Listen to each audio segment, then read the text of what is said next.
and Jordan is on screen at the moment. So Jordan's going to do first bit. So do you want to unmute yourself, Jordan? Yep, all sorted. How many reserves are there in the northeast of Wales then, and how many do you and Paul manage between yourself, Jordan?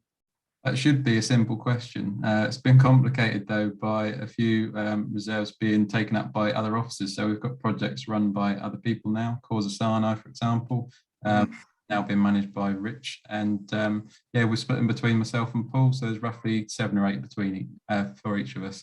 Oh, fantastic. Fantastic. We just got a few more people coming into the room now. So once I think they're in now.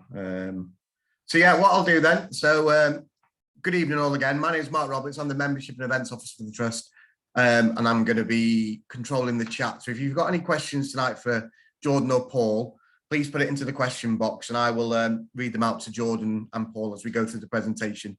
It should take about 45 to an hour, this talk. It'll be split into 2 parts. So Jordan's going to do the first half and then followed by Paul, who will do the second half. So I'll hand you over to Jordan. And like I say, if you've got any questions whatsoever, please put it in the chat box and I will read it out to Jordan as we go through the presentation or at the end of his presentation. So pass it over to you, mate.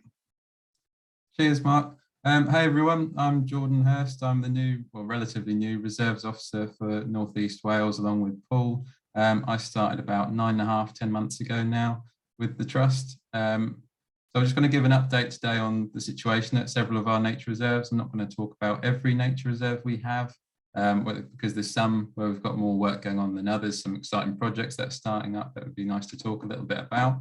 And before we do all that, I'm going to give you just a little bit of background on me. So here's a lot of mishmash of photos. Myself, I'm from East Anglia originally, I'm from Suffolk, and I've always been interested in being outdoors.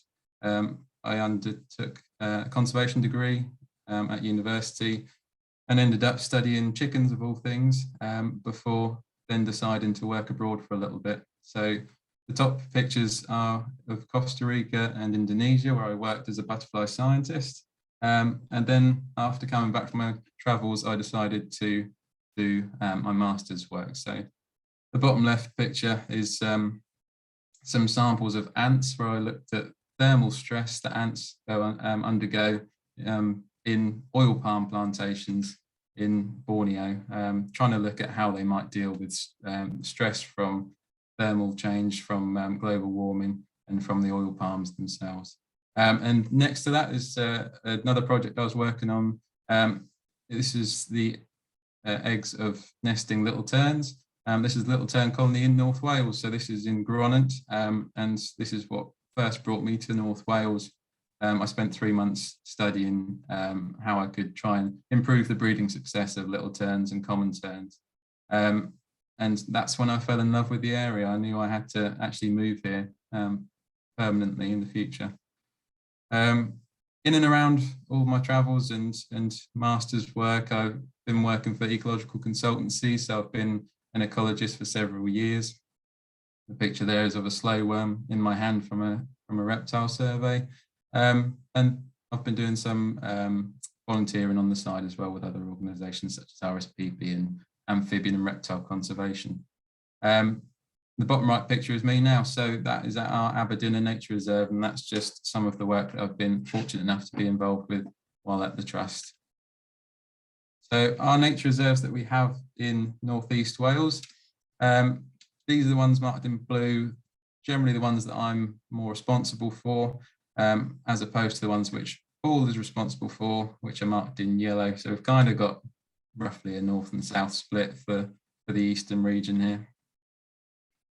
And then there's a couple more thrown in there which complicate it a little bit more. Aberdeen, it's quite an intensive site for us to manage. We spend a lot of time there. Both myself and Paul jointly manage that one. And Causa Sinai there, just over the border. That one is actually Richard Cutts, another one of our project officers who's involved in a big Care Peat interreg project there at the moment.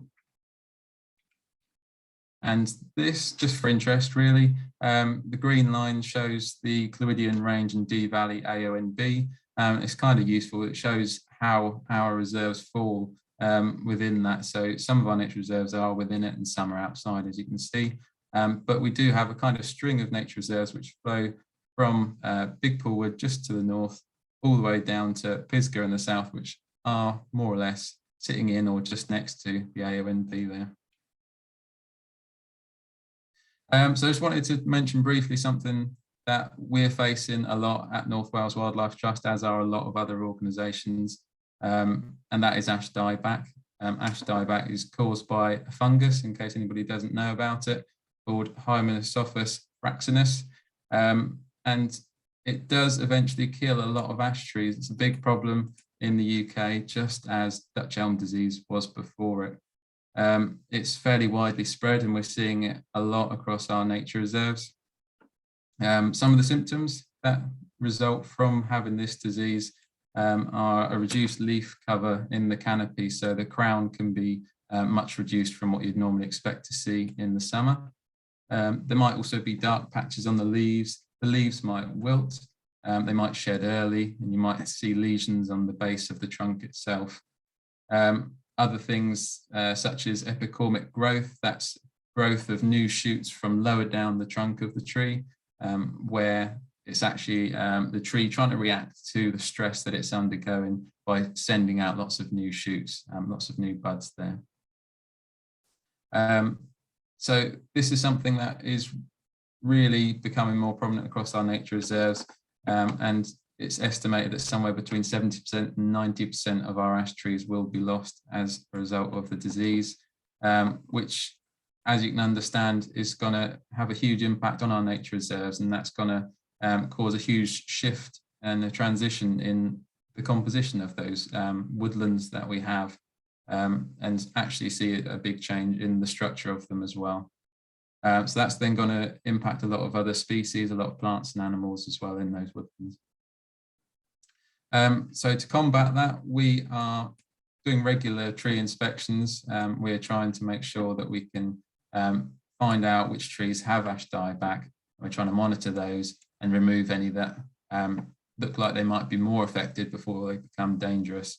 The trees on here you can see are our Graigwyth Reserve near Graigwecken, and the ash dieback there you can see in the top right photo, it's spread through the heart of the tree and has caused these lesions. Some of these lesions are quite old, and it can often weaken the tree such that other diseases or other fungi, such as honey fungus in particular, actually then cause secondary infection and make it more likely to die.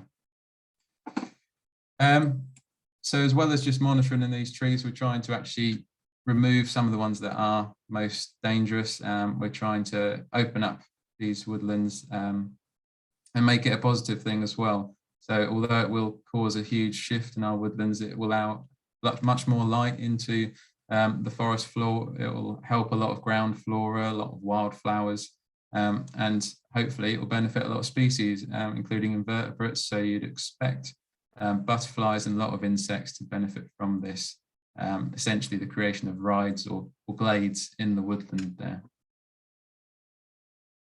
There are certain reserves which are much more affected than others at the moment. So for us in the northeast, our Coed Velen Reserve, the Vol, Icaf and Graigwyth are our most affected reserves. We may see that change over the next few years, but it's just something we don't know a huge amount about at the moment. We have to keep an eye on it and monitor it quite closely. So moving on to our nature reserves, giving a little bit of an update as to where they're at. Gordon, sorry, I've just got a quick question on ash dieback. Yeah, of course. Before you go on, so how is it transmitted between trees? So as it's a fungus, the fungus will actually sprout from the leaf stalks of ash leaves, and then that will then send out spores into the air. And as it's airborne, it can pretty much travel anywhere quite quickly. So that's why it's affecting a huge amount of woodlands, and it is really widespread. Brilliant, thank you for that. All right. So our Aberdeen Nature Reserve, for anybody that hasn't been there before, is about 20 hectares, and it's where our northeast office is based. It's predominantly limestone grassland with some woodland as well. limestone grassland being a bedrock of limestone there, which is calcareous, and it allows for quite shallow soils, so that it benefits a lot of wildflower species which can outcompete grasses in a lot of habitats. So it leads to a lot of great habitats for butterflies and other species. The flower on the left there is the common rock rose, which you can find at our Aberdeen Reserve. In the top right, you can see there's a lot of bracken as well. Beyond that, there's scrub and woodland as well. These variety of habitats, this difference in the structure is great for a lot of invertebrates, such as the butterfly in the bottom right corner. So that's the small pearl-bordered fritillary, a butterfly that was quite widespread in Scotland and Wales, but it has undergone huge declines in recent years. So it's something that we're trying to manage for. What we're trying to do with that is to open up certain areas of scrub and allow more of the dog violets and more of the food plants for this butterfly to flourish, while also maintaining our woodlands in a coppice. So that's cutting sections of woodland down to the ground and allowing them to shoot up again. That allows different variety in age and structure of the woodland, and that benefits again these butterflies. So we regularly monitor how butterflies and other species are doing at our reserves. We're actually going to be stepping up our monitoring this year, and we undergo butterfly transects, that's surveys for butterflies on our reserve every year between April and September. If anyone would like to get involved in that, you're more than welcome to. We advertise them as part of our monthly programme for our volunteers, which you can sign up to on the website. To try and manage our grasslands for butterflies, rather than doing it all manually, we get some help from grazing animals in. So on the right-hand side there, you can see 3 of these beautiful Carnetho ponies. So these Carnetho ponies help graze our grasses, keep them short. They knock down other species and graze things like bramble as well, which is really helpful for us. Then the photos on the top row on the left, you can see are of coppice woodland. So that's our volunteers busy at work in the top left, trying to clear a new area to bring it into coppice. And the photo on the right there is after they've done. So that's allowing a lot more light into there, and the ground flora will certainly grow up a lot more, and that'll benefit a lot of butterflies and other species. Looking to the bottom photos, we've got one of our ponds on our grassland, which we're fortunate enough to have great crested newts in, which is fantastic. And again, we've got limestone grassland here. The volunteers in the bottom right photo are busy working on a hedge, which is in a fairly sorry state, but that was just last month, I believe, where we cut back the hedge and put in a secure new fence line so that we could introduce cattle to the reserve. So we've now got 5 belted Galloway cattle there, and they're very docile and they do a great job grazing things, keeping the grasses short and letting a lot of the wildflowers grow through. Moving on to... Sorry, before you quickly go on, can you back to the other slide quickly? So do you know the ponds in the bottom corner there? I think 3 years ago they were dug out originally. Yeah, 3 to 5 years ago, I think it was something like that. And they're just I remember, because I've only worked for the trust for 3 years now, and I remember this came and they weren't long been dug, but the fact that they've come alive to the extent they have since I've worked for the trust over the last 2-3 years is just phenomenal. Every time I manage to get a visit over to Aberdeen and walk down and have a look, there's all they're teeming with life when literally just holes created in the soil, weren't they? They've done tremendously well. We've got a lot of native plants growing in there as well as things like typhus. That's the reed mace there along the edges that you can see. But yeah, we see a lot of invertebrates using it, things like back swimmers and water boatmen, especially. A lot of dragonflies in the summer. It's absolutely beautiful for watching dragonflies. It's such a peaceful spot just to sit and look at the ponds. It's amazing. With newts, it's really fortunate to see that it's been so successful in such a short period of time. And it's nice to see how that's going to develop over the next few years, hopefully. So moving on to Manera Quarry. For anybody that hasn't been, it's absolutely massive. You walk around one corner and find a whole new section of the quarry. and it's beautiful. It really is. It's got an industrial heritage along with it, which spanned 400 years of working. It was originally mined for lead and later for limestone. You'll see several of the buildings there, the structure's still intact. There's a Hoffman kiln, of which I think there's only 3 left in Wales, where they used to process the limestone there. And yeah, it's also led to a lot of other habitats through the workings. Workings have opened up over 5 kilometres of caves, which are explored by our North Wales Caving Club in the region. And it allows a huge different variety of habitats there as well. So there's some sections of the quarry which were worked up until as recently as 1994, I believe, and they are much more bare ground, gravelly habitats, whereas some of the older areas of the quarry, which were previously worked and left alone, have now succeeded into woodland there. So much of our management of Manera is directed at trying to maintain this variety of successional stages. So we've got a lot of bare, gravelly areas. We've got some short grassland, which is fantastic habitat again for a lot of things, and then also succession there into scrub and woodland as well.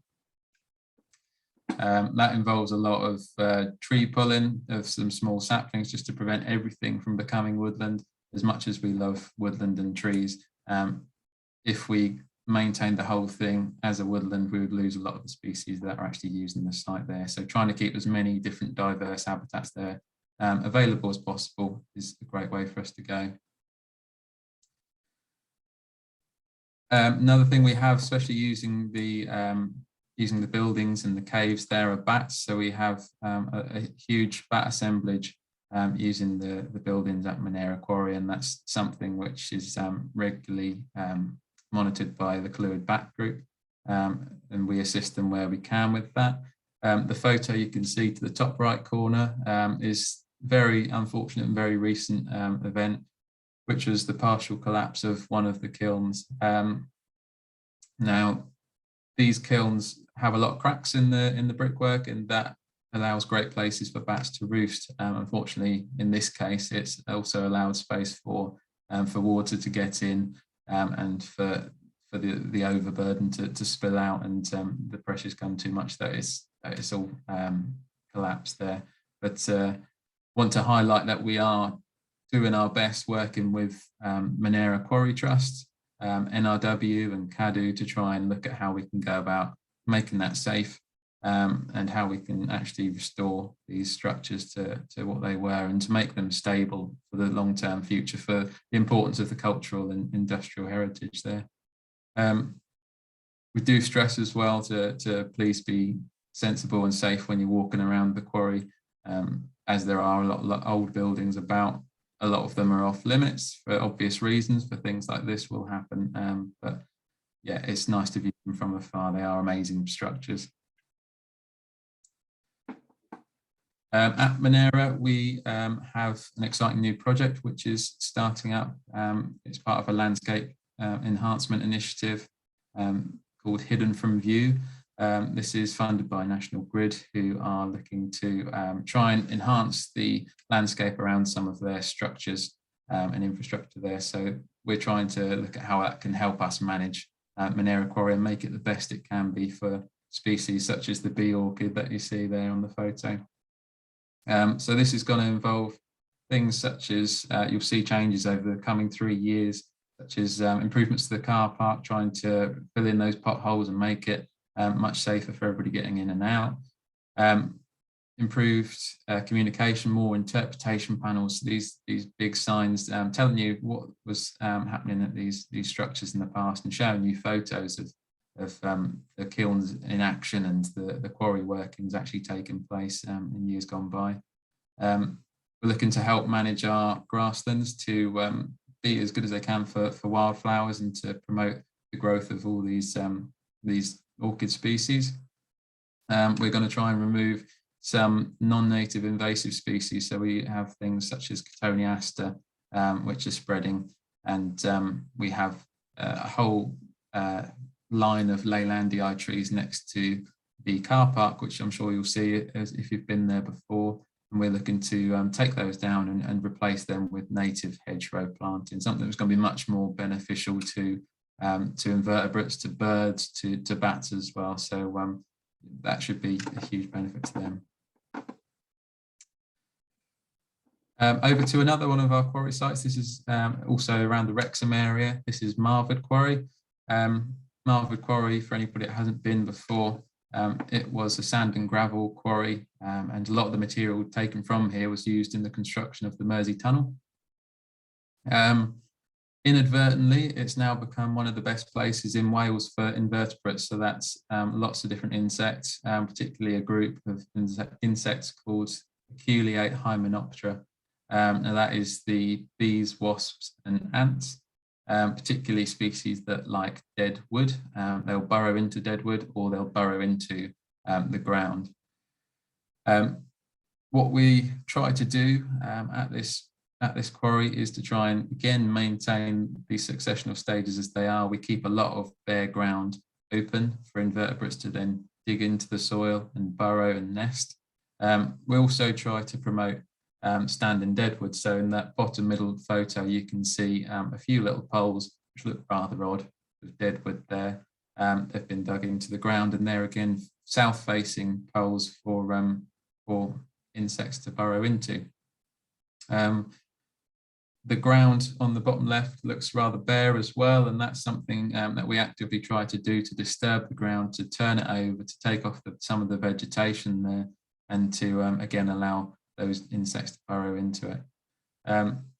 On the bottom right, you can see what looks like more soil, but that is very recently dug pond. This was put in last week, and we're hopefully going to get that filled up quite soon. So we've got a variety of habitats. We've also got a large portion of woodland there, which you can't quite see from any of the photos I've included today. But just from talking about it, you can see there's a huge variety of different habitats there. A lot of our work looks quite drastic, so we're going to be doing some more work to disturb the ground over the summer to create more standing deadwoods and pollards and trees. It looks drastic because we're getting in things like excavators, and most people don't think of that as active conservation. It looks more like a building site sometimes. But having had experts come in and survey the place for invertebrates, we've seen that this actually is having measurable positive impacts on the invertebrate species there. We've got another project starting up at this quarry. This is Marford's Magnificent Mini Beasts, which is a landfill project starting up here over the next 3 years. And this is going to involve a huge amount of funding that can benefit, again, our work here to make this possibly one of the best place in Wales for invertebrates. And we want to try and encourage people to go out there and to visit the place and see these insects for themselves. They might not be the most charismatic or enigmatic species.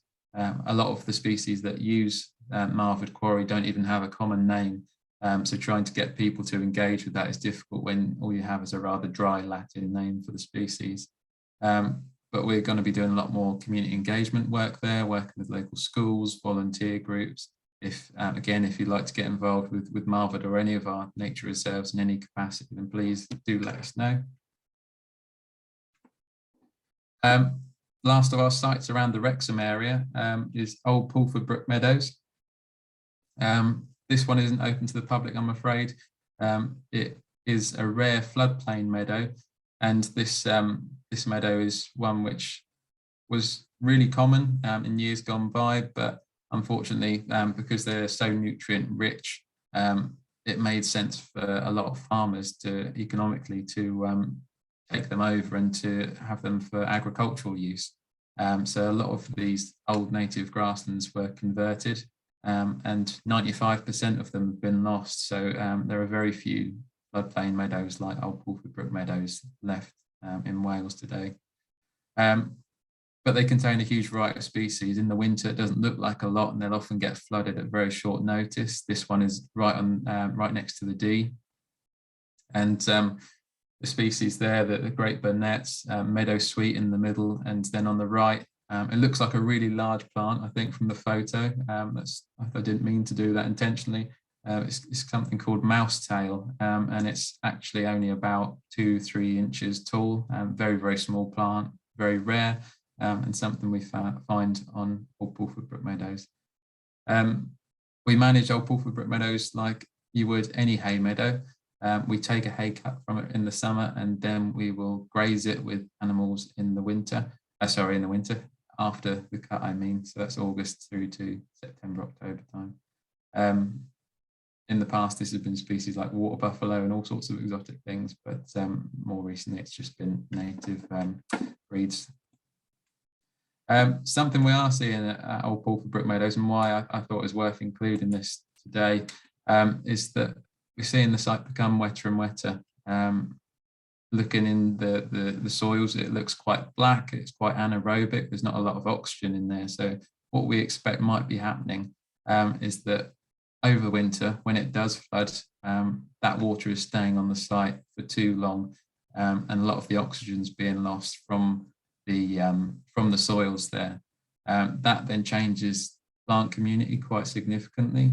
We're seeing a lot more rushes and rougher pasture developing, and that's leading to a lot of the loss of these species that you see on the photo. So the meadow sweet and great Burnett aren't doing so well. We're trying to combat that. We're trying to look at how we can dig new drains to help drain the standing water more quickly so that we don't have such a wet site. But maybe this is just something we're seeing as part of climate change, change in the seasons and a change in how wet this site will be going forward. We just don't know. Very touch and go, but we're doing what we can to preserve it. Moving over west, this nature reserve near Ruthin, much closer to Puthglas, for anybody that knows it, is Coed Calcareous Grasslands. It's one of North Wales Wildlife Trust's first nature reserves. It was acquired in 1964. It's a mixed broadleaf and yew woodland with mostly oak and ash in there. You see a lot of beautiful wildflowers as well in the spring. So there are wood anemone, sweet woodruff, sanicle, bluebell, and it has these open glades, such as you can see in the top left, which allow a lot of light in. Great for a lot of wildflowers again. It's limestone pavement, and as I mentioned earlier, shallow soils, and the grasses don't do so well, which is great for a lot of other species. Species which we really try and manage this reserve for is the one in the middle of the slide there, called Stachys alpina, or alpine woundwort. It's found at only 2 sites in Wales, I believe, and it's actually Denbighshire's county flower. So this is something we're really trying to preserve because we don't know that much about it. It's very, very rare across the country, and we're just trying to do what we can to make the habitat and the conditions right for that to succeed. Other species we have there are wild daffodils, like the photo in the bottom left corner. And if you're a bird watcher, it's a great site to go and see pied flycatchers in the spring, summer, when they migrate over. So we have over 50 nest boxes spread out across Coed Calcareous Grasslands, and our 2 reserve wardens that are very dedicated go out there and they monitor that weekly, and they've been doing that for several years. And we've had blue tit, great tit, and pied flycatchers fledging successfully from there for many years. From 2021, we had 5 nests successfully fledged, which was brilliant news. So I forgot to mention the photo in the bottom right corner. This is from a volunteer day just a couple of weeks ago. And with the recent storms, Storm Arwen and Barra, we found a lot of trees down across our nature reserves, and that was exacerbated by ash dieback. So this tree, along with a lot of others that we have cleared to make the area safe, were showing signs of ash dieback. So when we actually cut through the wood there, you could see it in the heart of the wood. Again, it's quite worrying, and we don't know how that's going to change the composition of the woodlands. What might replace them? Maybe it'll be sycamore, something else might come in, not too sure. Lastly, I was going to mention our Causa Sani Reserve. I feel a little bit of a fraud talking about this one. I know Richard Cutts, I think, is on the call. I don't know if he wants to say anything about this, but it's one of our premium wetland sites near Bala. It is really important peatland as well. It's nationally important, in fact. So you can find species like cranberries, orchids there. There's sundew as well, so that's an insectivorous plant. All sorts of dragonflies. It has lots of insect-eating warblers. I think there's 4 different species of warblers that you find there, as well as woodcock and snipe.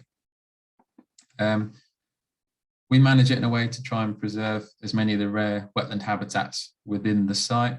There's a transition of communities from open water through to mire, to fen, peatland bog, and then wet woodland over the peat as well. So the work that we're doing at the moment, especially that Rich is leading on, is Interreg funded Care Peat project. Now he's trying to restore the neighbouring section of peatland called Coed Ihaf, which the North Wales Wildlife Trust acquired in 2014. It was used as a conifer plantation. It wasn't doing very well because it was conifer plantation planted on peatland, and it wasn't great growing conditions. We cleared this in 2016, and we're trying to manage it now to clear the scrub, clear any trees that are regenerating, tackle the invasive spirea plants we have across the site. And we're looking to block drainage channels, increase the water levels, and then actually restore a lot of that peatland there as a great way of retaining and sequestering a lot of carbon. Manchester Metropolitan University, I've also been told, are collecting data throughout the restoration, looking at greenhouse gas levels and carbon storage as the wetland recovers, seeing how that changes over time and how it develops. We're also looking at how we can improve access to the reserve and within the reserve, and hopefully create a circular path around that as well, which we don't have at the moment. So that's everything I've got to say about my nature reserves that I'm responsible for in the northeast, as well as stealing a little bit of the credit for all of Richard's hard work as well. Richard said you did a good enough job and you didn't need to add anything. Great. So, no, thank you for that. If anyone's got any questions for Jordan, because we're going to take a minute just to flip over to Paul's screen so Paul can talk about the reserves he's got. If any more questions for Jordan, please put it in the box, in the chat box, and then we can get through that. I've got one question for you, Jordan.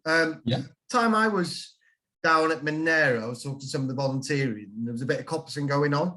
Does that flow from there still go up to Chester Zoo? A lot of it does, yeah. So it was a strange thing that came about. One of our volunteers also happens to volunteer for Chester Zoo, and realised that we were taking out a huge amount of scrub and a lot of willow and regenerating young saplings that we would otherwise just have to burn or leave somewhere, and it's not a lot of use for us. And he thought, well, I know that a lot of animals would eat that at Chester Zoo. And he's managed to get in contact with Chester Zoo, and they've been still taking scrub and a lot of trees from there. They are doing it now. I think they took some in December for us, which was really helpful for us and beneficial for them as well. Nice. Fantastic. So what I heard was that rhinos like willow, do they? Yeah. Fantastic. How are you getting on, Paul, with your screen? Are we struggling a bit? I think I'm nearly there. Fantastic. So Ruth's asking, any news on the sites covered by the Living Landscape project currently? Not from me, I'm afraid. I know that Adrian's been working hard on the Living Landscapes work, as well as the likes of Johnny and Sarah, who are doing the work on Woodlands for Water project, where they're trying to improve a lot of woodlands along the Allen and Wheeler, and try and prevent things from flooding quite so often as well through planting, and working with a lot of private landowners as well on that. No, I'm afraid I don't have any other news on that. No problem. Ruth, if you've got any, well, if anyone's got any further questions they think after this talk, I'll send you all an email tomorrow with my email details. So if there's anything we haven't answered tonight or something you think of later, please stick it in that email to reply to myself tomorrow, and I can forward it on to the relevant people if they're not on the talk tonight for you all as well. Okay. All right, I think that's it. I think we're ready for Paul now with that beautiful dragonfly on his face. So what I'll do, Jordan, I'll mute you. You can turn your video off now. We'll pass over to Paul for the second half of this presentation. Thank you, Jordan. That was absolutely brilliant. Really interesting. Thank you, Mark. Can you hear me all right, Mark? I can hear you perfectly, mate. So fantastic. So I will turn myself off and I will let you crack on, mate. All right, perfect. Thanks very much. So I'll introduce myself first, and then I'll go through the sites which I look after. I fear I've only been with the trust for 3 months, so and I joined in November, and it's very much the winter habitat management season. So a lot of the sites and splendour of the sites that you get over spring and summer, I've not experienced yet. I've jumped in very much at the muddy boots and calloused hands time of year. So I don't know as much about my sites as Jordan knows about his, but I'll give you a little overview and some of my thinking on them. So an introduction to myself first. That's a slightly old photo when I had a bit more hair on my head and a bit more hair on my face, and this handsome chap on my face as well. So I did a biology degree, and then I started volunteering with Wildlife Trust with Dieback in Oxfordshire as a conservation trainee. I did about 7 months as a trainee there, and then I got my first job as a warden with a charity called Frog Life in Peterborough, where I looked after a SSI SAC site, which was an old clay pit site, which is shown on the right hand side of the screen here, which had over 400 ponds and over 30,000 great crested newts, over 120,000 amphibians in total. So a very phenomenal site. I was very privileged to work there. I then moved about 6 years ago to North Wales. I started working for a local charity called North East Wales Wildlife, now called Wildground, looking after reserves in North East Wales. And then I've just recently, like I say, 3 months ago, started working for the Wildlife Trust alongside Jordan as one of the reserves officers for the East. And you can see from this map Jordan pulled together. So the sites that I manage are the yellow ones. So you can see there's a string of sites going north from Aberdeen, the shared sites in red, all the way north up to Big Pool Wood. So, and then as a site aside, there's Gorseman Fluid. So I'm gonna take us on a tour from Gorseman Fluid and then following the row of sites north. So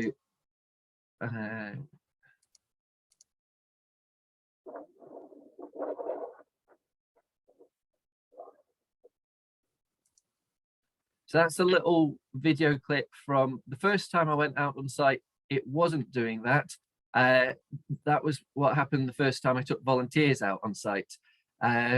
So full credit to the volunteer team for braving literally all weathers there. It's a very, very exposed site. It can get bitterly cold, but it's an exceptional site, and it's probably the site I'm most curious about because it's so distinctly different from anything I've ever managed before as upland moorland. So of course I did manage to find the only pond on the reserve, which is a small pond close to the car park. It's probably slightly acidic water. I've not had the opportunity to look for amphibians yet. I think I've been told that frog spawn have been sighted there. I'd expect potentially palmate newts to be there, so that's something I'm hoping to go surveying for in April and May. But yeah, one lone exposed pond on the site. You can see in the distance, I'm not sure if my mouse is showing on the screen, the cursor, you can see the wind farm in the distance. First time I went to site, I couldn't actually see them. It was such dense fog coming down off the moors that I could just see the stalks popping up, but I couldn't see the blades turning. So just to let you know, Paul, your mouse is showing, it's showing fine. It is fantastic. So this is Jordan and Richard taking me for my first tour of the site. You can see on the left-hand side there, we've got heath, and on the right-hand side with the sheep, you can see we've got acid grassland, and then you can see Brenneck in the background here. You can also see one of the pernicious management problems on the site, which is the Sitka Spruce. You can see just small ones here, and then you can see larger ones dotted around in the background. And over here, you can see a plantation of the stuff. And the prevailing wind, unfortunately, comes from this direction and blows across the length of the reserve, self-seeding them onto the site. So the video I showed you right at the start there was volunteers going out with gloves and pruning saws and loppers, and if they're small enough, we'll pull them out by the roots, and if they're a little bit bigger, then we'll cut them at the base below the first branches, and with conifers that's enough to kill them off, so we don't need to herbicide treat them, which is a blessing. For the larger ones, we need to go in with chainsaws and fell those and brush them up. It'd be fantastic to be able to take them off site, but there must be literally thousands, and the access is very, very difficult. But I did manage to take one smaller one off site that I just carried off, and that was my Christmas tree for this year. So another shot of Sorry, Paul. On the back of that, we used to do on certain reserves when we had that problem, pick your own Christmas tree events. Is that something we could do at Gorse maybe next year if they carried their own tree off? Yeah, I'd be keen to in principle. I took that one as proof of concept as much as anything, to see whether I could carry one off and whether it was a decent tree, and it did me fine. So yeah, I think that's something we could explore, Mark. Yeah, watch this space, yeah. So another shot of the site here, just showing the vastness of the site, how big it is. A shot here which I'm still pending to see, which is the heathland actually in flower. So I think I'll be looking for every excuse I can find to be out on site at that time of year. And then just to give an impression of the scale of the site, so you can see Brenneck here, and our reserve is from down here, around along this line, along the road line, up across the other side, up here. It includes this patch of woodland here, and down to about here. So, and from this photo, or from this aerial shot from Google Maps, it's quite instructive as to what work is done on the site and why it's done on the site. So you can see down here is one of the plantations that I was mentioning earlier, with the prevailing wind coming this way. And unfortunately, because I've taken it as a slide, but if you're on Google Maps, you can zoom in and you can see here, like this is a cluster of trees. You can see another cluster here. You can see another sort of looser cluster. And when you zoom in on the map, you can see trees dotted across the site. So that's something that we'll need to work on over time. It's just felling the larger trees. We've been out with volunteers, so the car park is here, and there's a path that runs down along here and then down along the side of the acid grassland that we saw in the first photo, and down to the lakeside. So with volunteers, we've actually covered pretty much the whole of this area, pulling and cutting the small Sitka spruce. And it's the sort of job where you start off and you think it's too big a job, it's unfeasible that we'll achieve anything. But actually, because they are quite they're not very dense, like there's a lot of them, but they're spread out over quite a big area, so you can actually clear quite a big area. We had 5 people and we covered probably that much space in a day. So that's something that I'm keen to continue, and we will be continuing in February and into the next management season.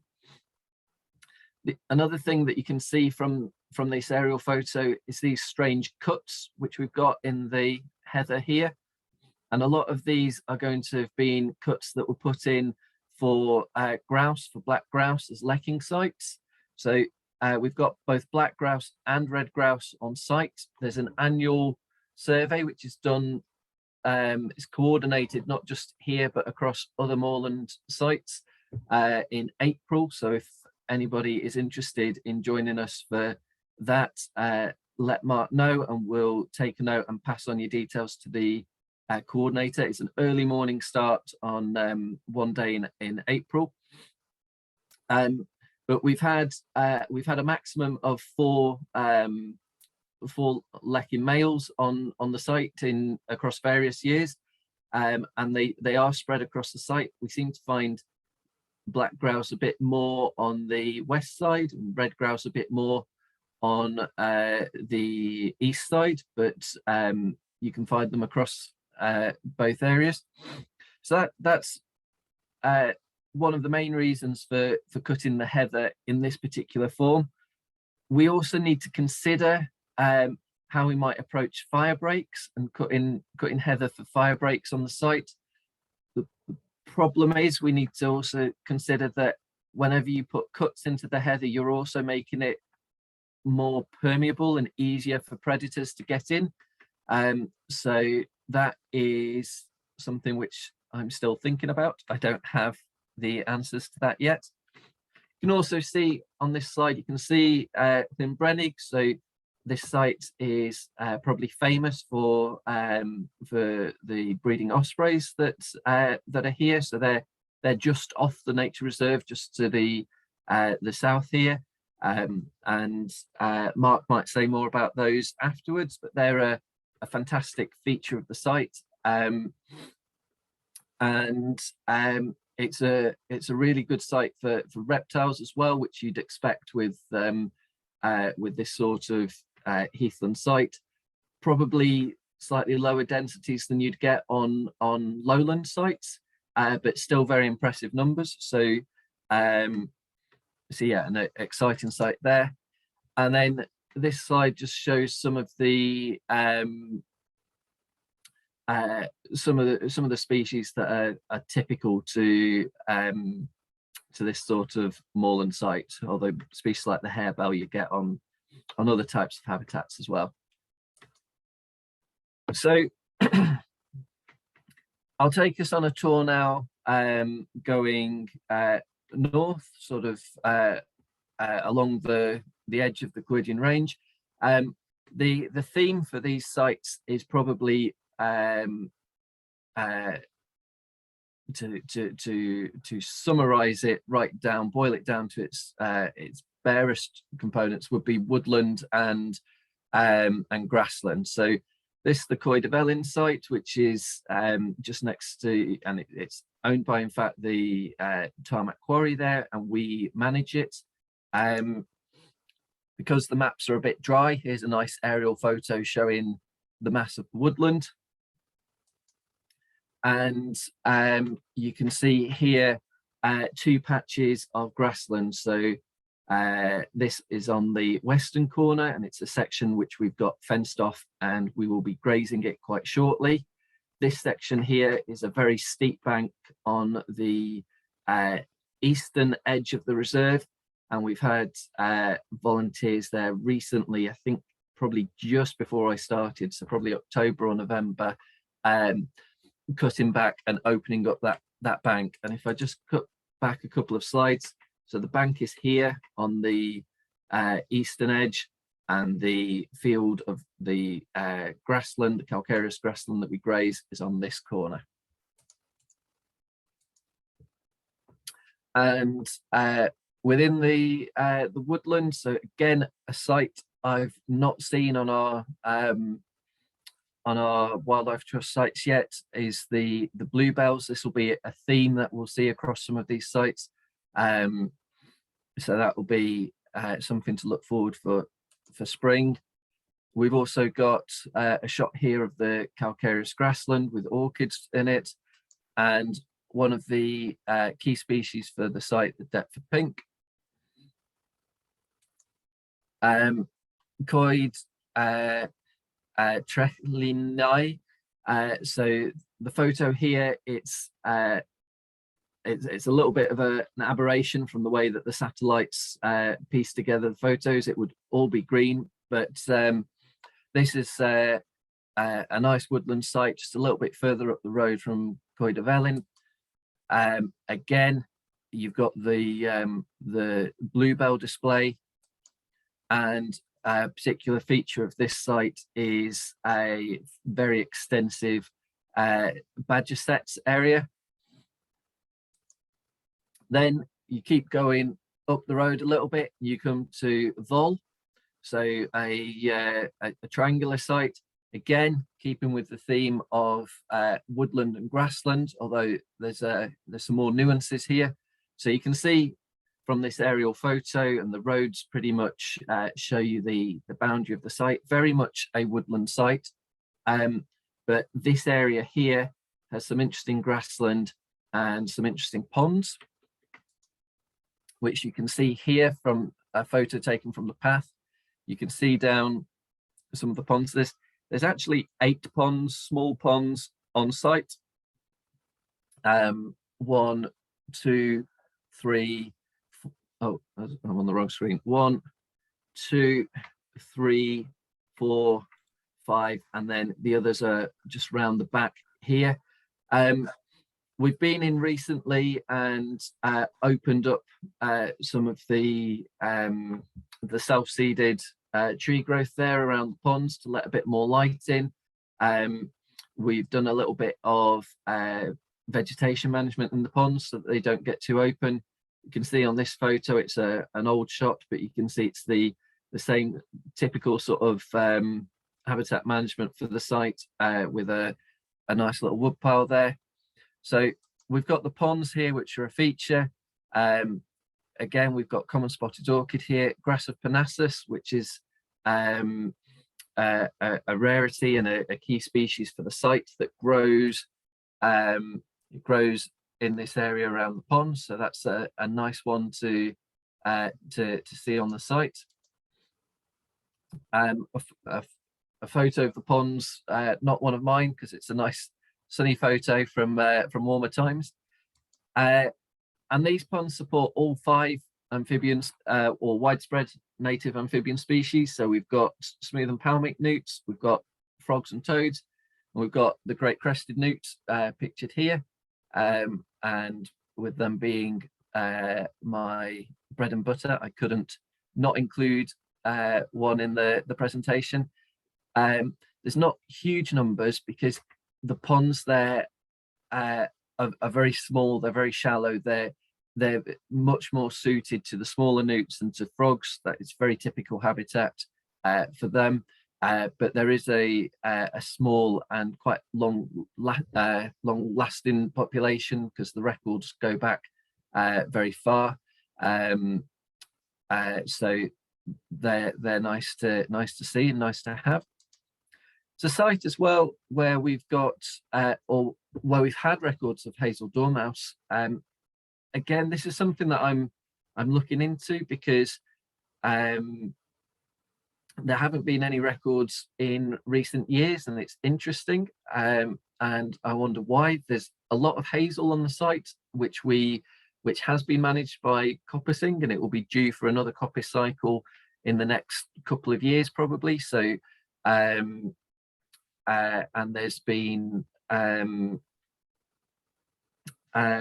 planting specifically for the dormouse. There's been monitoring of nest boxes there, and it ties in with the old Allen and Wheeler Living Landscapes project, which the trust ran, and sort of related to that, the Woodlands and Wetlands project. So it's a nice feature, and it's an interesting feature in terms of the connectivity of the site to the wider landscape. But as I say, no recent records. So that's something that I need to learn more about and see whether it's something we can work on. So continuing up the road, we come round to Igraig, which is a phenomenal site. It's another very large site, and it's breathtaking. So when I first went there, Mike and Jordan took me for a tour, and we parked up innocuously on the small roads, and we entered the site, and there was some rough grassland and a small sort of quarried out pit on just on the side by the entrance. And we turned the corner, we climbed up the hill towards a woodland, and then it's characterized by a couple of things. I think this site, it's got the big cliffs, and then in the woodland it's got the most mature beech trees that I've ever seen. They're magnificent specimens. Now, unfortunately, one of the first jobs that I've done on this site is actually having to process up with a colleague of ours the damage from the recent storms from Arwen and Barra, which damaged these beech trees, and unfortunately you can see there's very clear signs of fungi on them, on the lower branches and on the trunks. So probably their time now is numbered. So again, there's a question of how we look at the succession there. There are some younger beech trees in the wood, which given time will hopefully grow to this stage, but they're magnificent specimens. So then you keep walking around, you come out of the woodland area, and you rise up onto Calcareous Grasslands. Now this is a site where a volunteer warden does a lot of work on the site, and managed a lot of bracken on the site. Is one of the big jobs on such an extensive site. But you climb up the rise, and then you look out on these incredible views, and you can just see all across the you can see all the way down into the valley. You can see across. You can see when you turn around, you see the mountains behind you. It's absolutely breathtaking. And there's a set of picnic benches up there as well, so it's well worth if just heading out there, parking up, climbing up to the summit point, and just enjoying it. It's another site that I'll be looking for reasons to be there at lunchtime. It's stunning. Paul, just a quick question. Yep.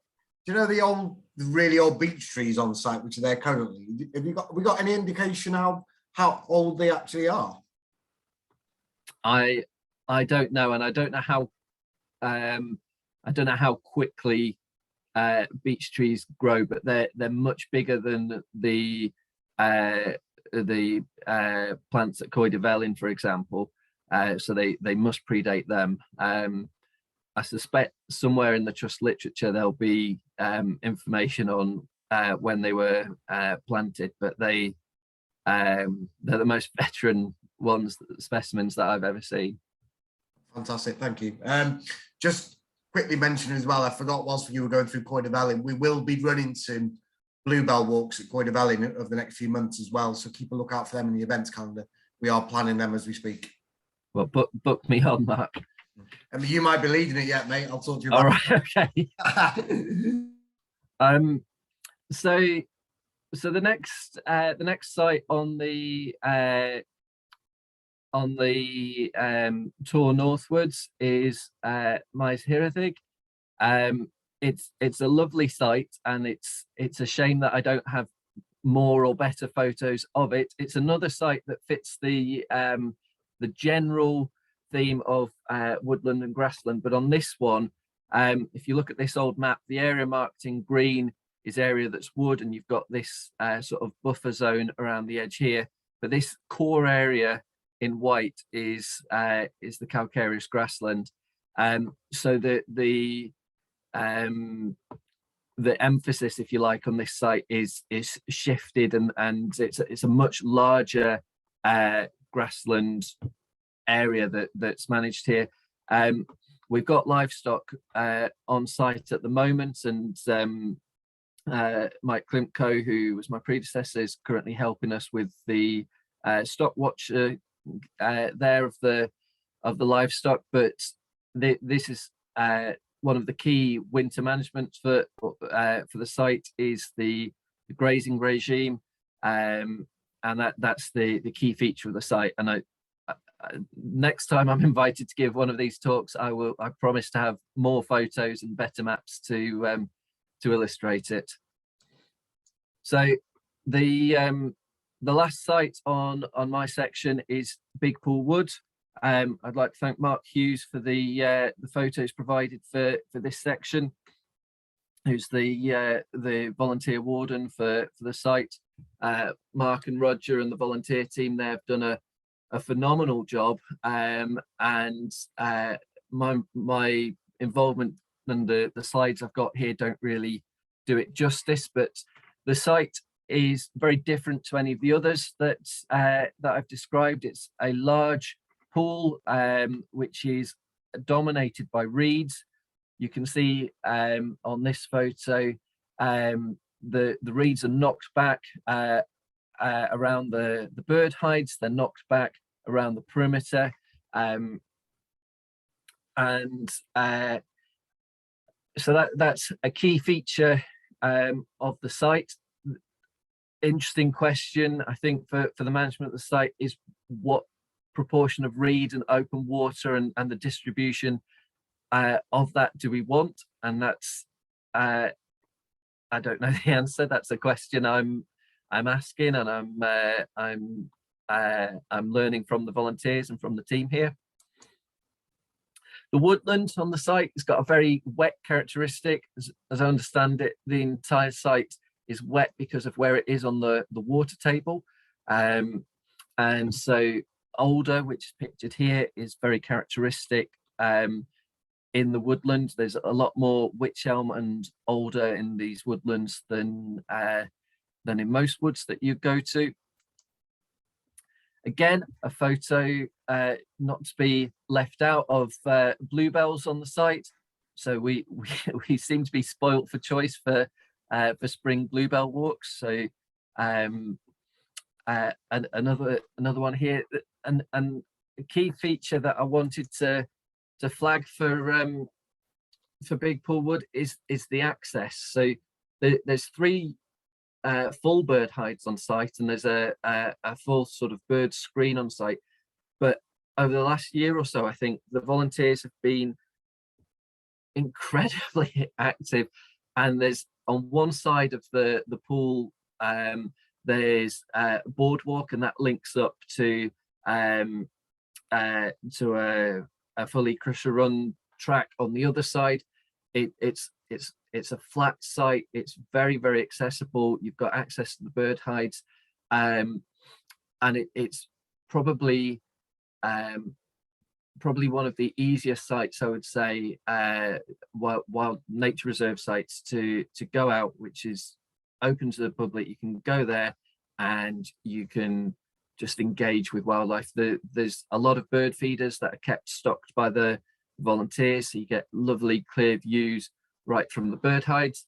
And the last photo on my presentation is strictly, I suppose, not one of Mark's. It's a selfie by the otter that was picked up on the trail cam. It's picked up a number of animals there, and that's my final slide. So I'll hand over to Mark. That was brilliant, Paul. Thank you. Well done. Couple of questions. I think I can answer one of these. So Rihanna's asking where Big Pool Wood's located. So it's just outside Prestatyn, isn't it? Just behind the Gronant Dunes. Mm-hmm. I can't remember which road it's alongside, but it's quite easy to find, isn't it? Yeah. The only thing is it's offset from the road, so there is a little finger post that will direct you into the reserve, but it's next to a stable, so if you don't know it's there, you could miss it, but it's marked up clearly on the website and in the members handbook or guidebook, so it's easy to find if you just check your directions. Put the link to all our reserves in the website for you for the chat for everyone, and I will also stick that into the email you'll all get tomorrow on the back of this talk. So it's opposite a pub, isn't it, across the road from it? I can't remember. I can never remember what that pub's called. Big Pool Wood. Yeah, I want to call it the Blue Bells, but I don't think that's right. Yeah, the Bells of St Mary's, that's what it's called. It's a harvester type pub across the road from it. You can park there and walk down, can't you? And then you can get a quick pint on the way back. But Pool Wood, no, just mirroring what you were saying then, mate. The volunteers have done an absolutely phenomenal job down at Big Pool Wood. They've transformed the place in the 3 years I've worked for the trust. I was down there recently when they had a visit from a squawko heron, didn't they, recently? Yeah. And I saw the work that had been done. I think there's at least 3 bird hides there now, isn't there? Plus they put the dipping area in. It's fully disabled accessible. There's picnic tables all around it, and it's just a beautiful circular walk now, which never was, and it's just a phenomenal place to go and visit. You know, it's a bit far for me because I actually live closer to Bangor, but it's still worth the trip out once now and again just to visit the site. It's absolutely phenomenal. And a lot of reserves, just by their nature, are out of the way. They're hard. Parking's difficult, or it's hard to drive there. It's hard to walk around the sites. Coed of Ellen's got some steep slopes. Graig's very steep. There's by their nature, a lot of nature reserves don't lend themselves to easy access, so it's fantastic to have within the suite one like Big Pool Wood where with some work like has been done, because the side that's got boardwalks used to flood over, so it wasn't just a muddy path, it was it got flooded over, so it's worth highlighting. Well, I remember going there a couple of years ago with my little one in a pram, and we got stuck because that's kind of the level it was. But now you could almost walk a wheelchair all the way around it, couldn't you? I think you can. Yeah. It's been done. It's absolutely phenomenal. But like you say, I think one of the points you make there is about them. They are actually nature reserves, and we have to manage them for what they are. But it is nice if we can, like you say, hit a sweet spot sometimes where they can be enjoyed by the public as well as managed for the reasons we need to manage them, isn't it? Yeah. But first and foremost, they're a nature reserve, aren't they? As much as we do want people to visit, and we do want people to get connected with nature a bit more and learn more things and take care and take actions for wildlife. Ultimately, that's what they are, isn't it? And that's what we are as a trust. So just on that as well, something which hasn't been mentioned on here today, I've just put the link in the chat for the nature reserves. What I would definitely do is click on the Aberdeen and Big Pool Wood ones within that link, because there's some amazing videos which were done just about those sites, and they were narrated by Ewan Edwards, who some of you may know. He has his own program called Guardia Moy on S4C, and he's narrated both those videos, and there's some really good videos on there. It's definitely worth having a look. But you can click on the reserve page and find them in there if you wanted to have a look. And one thing Paul did mention quickly was the Osprey project at Brenneck. So just to fill you in on that, I actually lead on that project for the trust, as well as everything else I do. So we are doing an awful lot of work at the moment out of season up there. Some of you may well have seen a couple of social media posts recently, which went out the last couple of days about the new nest. New pole's been put up, a new nest platform's been put up, and a new nest has now been put up. I will put the link again in the chat. You can read the full story on our website, so it's all in there for you. So I won't be talking any more about that tonight. Have a look at the website and we'll keep you updated as we go on through the season. So has anyone else got any more questions for Paul and Jordan? We've got John said, thank you for the interesting talks. He'll try and to visit from Pembrokeshire sometime and would love to see some black grouse. Great to hear. We've got Bob who says, thank you, lovely introduction for a southerner. Very many thanks. Can't wait to visit a few of the sites. And Polly says, lovely outings. Thank you very much. So has anyone else got any more questions quickly? Otherwise, it's 8:15. I will let you all get on with the rest of your evening. I am sticking the link to the Brenneck website as we speak into the chat for you. Rihanna says, thank you for tonight. Really enjoyed it. So Gillian's made a good point, which I think is something we need to do better anyway, is when publicising reserves for disabled, etc., we also need to mention toilet facilities or lack of and just be honest with people. So yeah, we'll take that back as feedback, and it is something we could do better.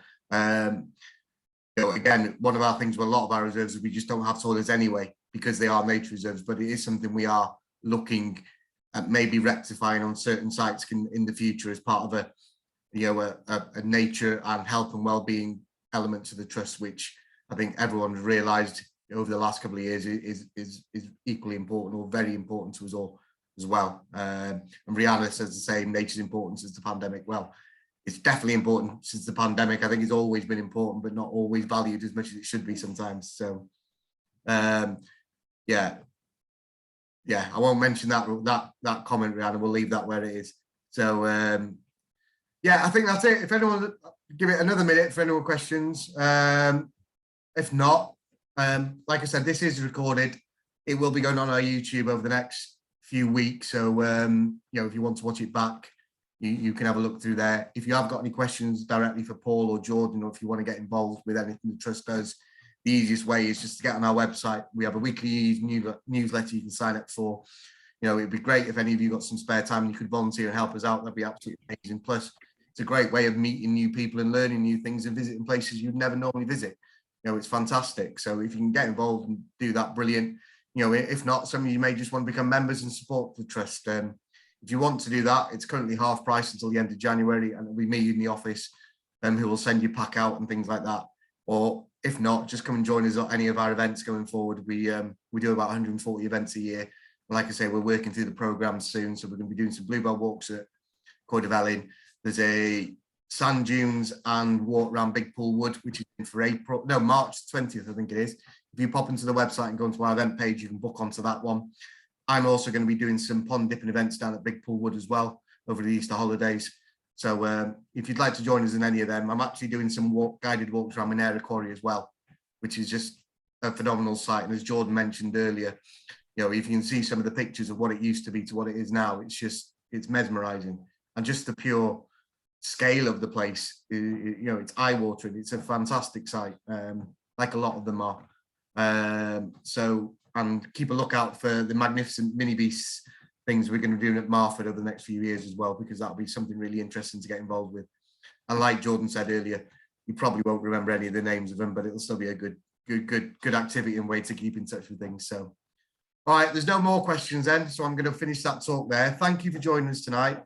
Thank you, Paul. Thank you, Jordan. It's been fantastic to have you on tonight. It's been really good. I've learned a lot. I've worked for the trust longer than you two, and you've taught me an awful lot tonight, and it's fantastic to hear. And Paul, don't put yourself down and you saying you're lacking knowledge over 3 months. You've learned more in 3 months than I have over 3 years, mate. So it was phenomenal. And thanks for Richard for joining us and hiding in the background as well, of course, as Sarnai. So yeah, thank you all. I will record this. I'll stick it on YouTube next couple of weeks.